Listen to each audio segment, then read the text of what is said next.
Now I want to tell you about a new topic which is a bit extended in comparison of the last geometry, that was two-dimensional geometry.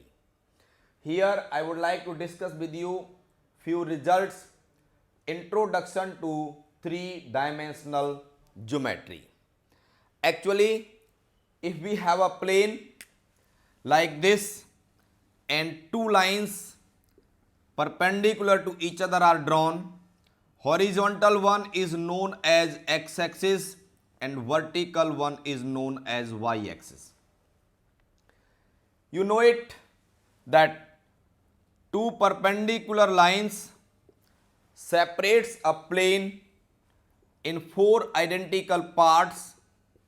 Each part is known as a quadrant. This was about two-dimensional geometry.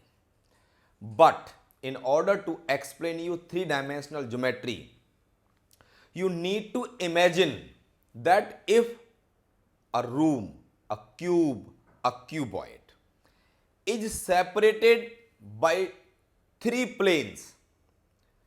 If a room, that is cube or cuboid, is separated by three planes, that is, if one about its ceiling, then about length and about breadth, then we obtain 8 small rooms, 8 small parts. Each part is known as the here the total cuboid will be separated in 8 identical parts and each part is known as the octant. So, as we have 4 quadrants in a plane, then in 3D we have 8 octants.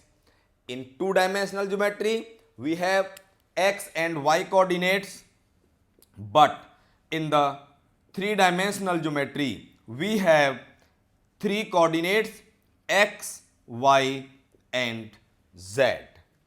Now, what are the applications? Distance formula, section formula, etc. will be discussed with you in the next videos.